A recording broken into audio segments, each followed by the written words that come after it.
আমরা ফ্যাসিবাদের পতন ঘটিয়েছি, নতুন সরকার গঠন করেছি, কিন্তু এই 4.5 মাসেও সরকারের কাজ জনগণের প্রত্যাশা অনুযায়ী হয়নি। বড় রকমের জনগণের একটা ধাক্কা খেয়েছে। কি সরকার গঠন করেছে? জনগণের প্রত্যাশা ছিল রাজপথের আন্দোলন সংগ্রামের অংশগ্রহণকারী লড়াকু বিপ্লবীদের নিয়ে একটা বিপ্লবী সরকার হবে, কিন্তু সেটা হয় নাই। হয়েছে বন্ধু বান্ধব পরিচিত সার্কেলের একটা সরকার। তারপরে আমরা ওয়েলকাম করেছি, কিন্তু দেখা যাচ্ছে সেই আপনার সরকারও আন্দোলনকারীদের না নিয়েছেন, না নেন অন্য কথা, কিন্তু এই 4.5 মাসে এখন পর্যন্ত আইন শৃঙ্খলা বাহিনী এবং প্রশাসনকে ঠিক করতে পারে নাই, বাজারের দ্রব্যমূল্য নিয়ন্ত্রণ করতে পারে নাই। এখনো সিন্ডিকেট, হাসিনার পতন হয়েছে, তাহলে এখন কেন পুলিশ সহ আইন শৃঙ্খলা বাহিনী আইন শৃঙ্খলা পরিস্থিতি নিয়ন্ত্রণে ব্যর্থ হচ্ছে? কেন বাজারে এখনো সিন্ডিকেট চলে? এখনো তারা নিয়ন্ত্রণ করতে পারছে না। কারণ আমরা দেখতে পাচ্ছি উপদেষ্টা পরিষদে যারা আছে অধিকাংশ অনভিজ্ঞ, রাষ্ট্র পরিচালনায় তাদের ধারণাও কম। তারা হতে পারে এক একজনের বড় বড় প্রতিষ্ঠানে চাকরি করেছেন। রাষ্ট্র একটা রাজনৈতিক প্রতিষ্ঠান, রাজনৈতিক প্রতিষ্ঠানে এই রাষ্ট্র পরিচালনায় রাজনীতিবিদদেরকে অগ্রাধিকার দিতে হবে। আমরা ডক্টর মোহাম্মদ ইউনূসের সরকারকে সমর্থন দিয়েছি, সমর্থন দিয়ে যাব। তাদের প্রতি আবদার নিয়ে বলছি, তাদেরকে টেনে হিচড়ে নামানোর জন্য আবদার নিয়ে বলছি যে আপনারা যেই ভাবে এগিয়ে চলছেন এইভাবে আপনারা নিজেরাও ডুববেন, আমাদেরকেও ডুবাবেন, দেশকেও ডুবাবেন।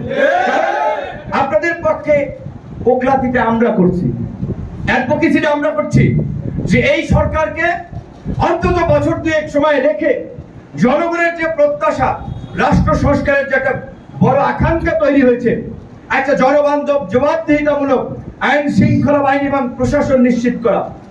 প্রশাসনের মধ্যে লক্ষ্য করবেন এখন ইতিমধ্যেই 70 থেকে 75% প্রশাসনের লোক একদিকে ঝুঁকে গেছে যে অমুক দল ক্ষমতা আসতেছে, কাজী তাদের সাথে, তাদের নেতাদের সাথে এখনই খাতির রেখে পরবর্তী প্রমোশন নিশ্চিত করতে হবে। এখনই যদি প্রশাসনের এই দৃষ্টিভঙ্গি হয়, আওয়ামী লীগের চেয়ে ভালো কিছু সামনে হবে না। এই জন্য বলছি, এই যে প্রশাসনের মধ্যে যে দলদাস মনোবৃত্তি, প্রশাসনের মধ্যে যে দলীয় দৃষ্টিভঙ্গি, সেই দৃষ্টিভঙ্গির পরিবর্তন হয় নাই। পুরো প্রশাসনকে ঢেলে সাজাতে হবে, বাজার নিয়ন্ত্রণ করতে হবে। এই দেশের আম জনতা, কৃষক, শ্রমিক, 5 থেকে 5.5 কোটি খেটে খাওয়া মানুষ, তারা দৈনন্দিন কাজের উপরে নির্ভর করে। চালের দামটা বেড়ে গেলে তাদের কষ্ট হয়, পেঁয়াজের দাম, ডালের দাম, আলুর দাম বাড়লে তাদের গায়ে আঘাত লাগে। খালি যদি তাদের এই পেটে আঘাত লাগে, তাদের ক্ষুধা নিবারণ যদি না হয়, তাহলে কোনো থিওরি দিয়ে, তত্ত্ব দিয়ে মানুষকে শান্ত করা যাবে না। এই যে রাষ্ট্র সংস্কার, এগুলো জনগণ মানবে না যদি আমরা বাজার নিয়ন্ত্রণ করতে না পারি, বেকারত্ব নিরসনে নতুন কর্মসংস্থান সৃষ্টি না করতে পারি, আইন শৃঙ্খলা বাহিনী যদি স্বাভাবিক করতে না পারি। কিন্তু সরকার এখন পর্যন্ত এখানে পারছে না। তারপরে আমরা বলছি যে আমরা আরো কিছুদিন ধৈর্য ধরতে চাই। হাসিনার আমলে 16 বছর হাসিনার ফ্যাসিবাদের জাতাকলে পিষ্ট হয়ে সহ্য করেছি না। যদি এই জুলাই আগস্টে পতন না হতো, আরো কিছুদিন থাকতো না? থাকতো। কাজে একটু ধৈর্য ধরতে হবে। এখনই যদি আমরা বলি আবার ভোটাধিকারের জন্য আবার 5ই আগস্ট ঘটাতে হবে, না। স্বাধীন, আমরা অনেকে বলি এটা দ্বিতীয় মুক্তিযুদ্ধ, অনেকে বলি না, মুক্তিযুদ্ধ বলা ঠিক না। স্বাধীন একটা জাতির ইতিহাসে একবারই হয়, সেটা আমরা 71 সালে হয়েছি। এটাকে আমরা আমাদের দ্বিতীয় মুক্তি সংগ্রামের লড়াই বলতে পারি, আমাদের নাগরিক মর্যাদা প্রতিষ্ঠার লড়াই বলতে পারি। প্রশাসনকে পরিষ্কারভাবে বলে দিতে চাই, যদি ভেবে থাকেন আপকামিং পাওয়ার পার্টি ওনারা হেরাদের সাথে খাতিল করে তাদের নিয়েই কাজ করি, ভুল করবেন। কে ক্ষমতায় আসবে এটা এখনই কেউ নিশ্চিত করে বলতে পারে না। বিএনপির প্রধান তারেক রহমানই তার নেতৃবৃন্দের উদ্দেশ্যে বলছে যে আমরা ক্ষমতায় নাই বন্ধুগণ, আমরা যাবো কিনা আমরা জানি না। তাহলে অন্যরা কিভাবে বলে? এই যে আপনারা প্রশাসন এখনই বৃষ্টি যেই দিকে, ছাতা সেই দিকে, এই একটা মনোভাব দেখাচ্ছেন, এটা ঠিক না। এটা শহীদদের রক্তের সাথে স্পষ্ট বেইমানি।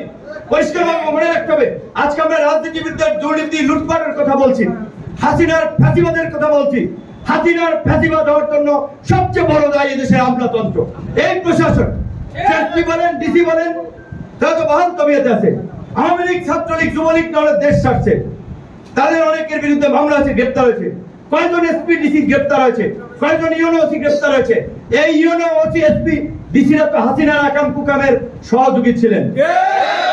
কাজী হাসিনার বিচারের পাশাপাশি প্রশাসনের মধ্যেও যারা, সরকারি কর্মকর্তা কর্মচারীদের মধ্যেও যারা ফ্যাসিবাদের দোষর ছিলেন, ফ্যাসিবাদের সহযোগী ছিলেন, তাদেরকে ন্যূনতম বিচারের মুখোমুখি অবশ্যই করতে হবে। আজকে এই গণহত্যার প্রধান মাস্টারমাইন্ড শেখ হাসিনাকে যদি বিচারের মুখোমুখি করা না যায়, তাহলে শহীদদের আত্মার শান্তি পাবে না। পরিষ্কারভাবে আমরা সরকারকে বলছি, আপনারা ভারতের সাথে শক্তভাবে দেন দরবার করতে হবে, শেখ হাসিনাকে ফেরত দিতে হবে। শেখ হাসিনাকে দেশে ফেরত এনে এই গণহত্যার মাস্টারমাইন্ড হিসেবে ফাঁসিতে ঝুলিয়ে পৃথিবীর বুকে একটা দৃষ্টান্ত স্থাপন করতে হবে। ফাঁসিবাদের পরিণতি এই।